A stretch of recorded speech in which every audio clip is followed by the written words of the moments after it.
This video was created to take you through the essentials of script writing for the podcast assignment.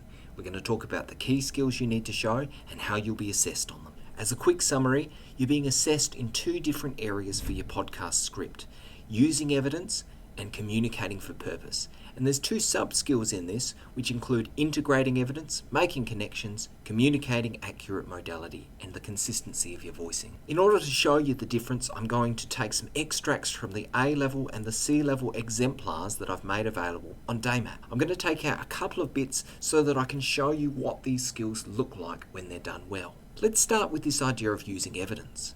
One of the skills I'm assessing in this case is your ability to integrate quotes and evidence into your discussion.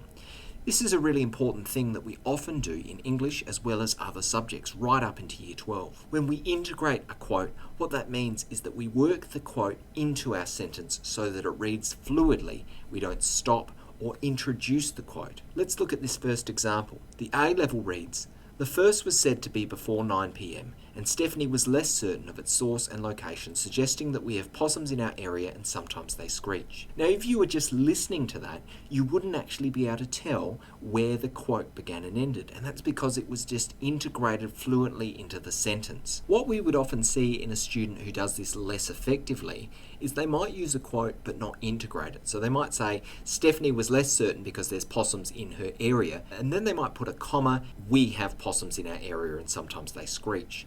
So in that sentence, you'd sort of be repeating yourself, whereas as we know, good communication is all about efficiency. If we look at the C level, we notice straight away that there's no quotation marks in here, so they haven't embedded a quote. They have made reference to it though. You can see here an interview with Stephanie Ashbrook confirms that she made it to the station because she heard two screams at 9 p.m, which was around the time Desmond saw her at the train station. So in this case, the student is talking about things that are connected to the evidence, but they're not being specific and they're not integrating evidence into the point that they're making. So that's the difference between the C level and the A level.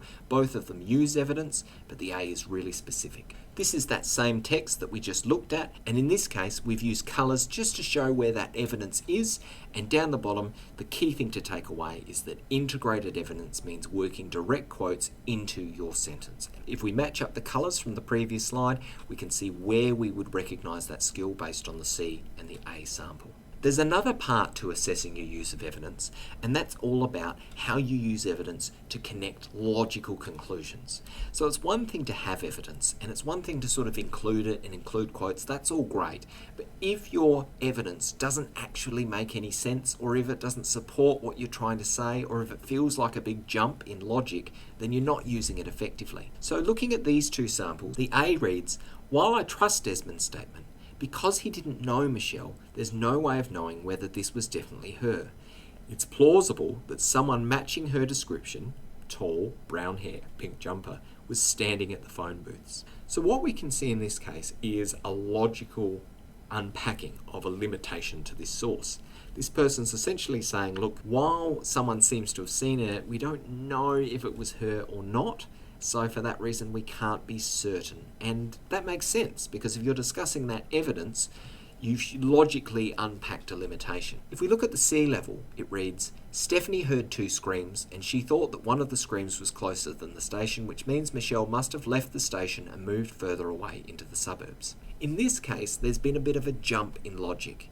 The fact that Stephanie, who was a witness, heard two screams does not necessarily mean that Michelle must have left the station and moved further away into the suburbs. That's what we call a slippery slope, or sort of a long jump between bits of evidence. What we do know is that she heard two screams, but we don't know if those screams were Michelle, which means we don't know whether Michelle actually made it to the train station or whether she left the train station to go into the suburbs. So if you're making big jumps in logic without any evidence to support it, that affects your grade. Similar to before, I've used colours to highlight where the evidence is sitting in each sample and how that would be connected to the assessment. I've again highlighted where they sit in regards to the using evidence criteria, but you'll notice that I've highlighted a different part of that statement. There's two skills that are being assessed in this case in order to determine how well you can justify your interpretations. We're now talking about this skill and being able to communicate for a purpose. The purpose of this is to suggest what you think might have happened in a case. there's a key word associated with this, and the word is modality. We talked about it in the past, but it means degrees of certainty. So if you ask a question, how certain are you that something happened? The answer would be a modal response. If you said, I'm pretty certain, then maybe that's in the middle. If you said, I'm not very certain, then that would be quite low modality. If you said, I'm definite that this happened, that would be what we would call high modality. Now, the trick in this is making sure that the modality, the modal language that you use, is suitable to the content. Now, as a hint, it's very unlikely that you're going to be definite about anything. So let's have a bit of a look at some examples of the modal language here, and we'll talk about how it affects the marks. So when we look at the A level, we can see words like if, we can see words like plausible, we see terms like it could have been, or terms like suggests. Now these are all pretty consistent. They're consistent in the sense that none of them are hugely certain. You know, there's not any point where they're saying this definitely happened, but this might have happened. It's all pretty consistent. And we would expect that to be the case because we don't know for certain what happened in our cold case. So I'd be expecting to see a lot of consistent modality that is at a lower level of certainty. Right? That's what we can see in the A level. If you look at the C level, I've highlighted two parts here. The first part says the person who grabbed her must have taken her to that shed. Now, in terms of certainty, saying that that must have happened is quite high, like this definitely happened or this did happen, like making a really certain statement. But the reality is that we don't know. So the use of the word must in this case isn't really appropriate modality. What's interesting is that then in the latter part, we see the term probably.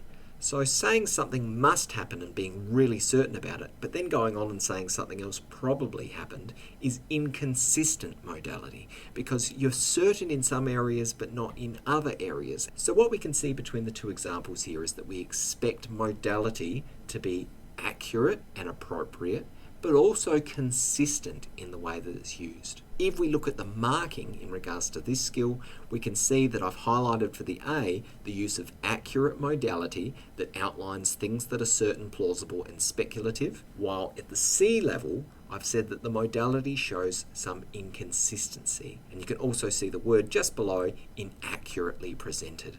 So as we mentioned, when it comes to your modal language, we're looking for accuracy and consistency as the key indicators of your ability to do that skill.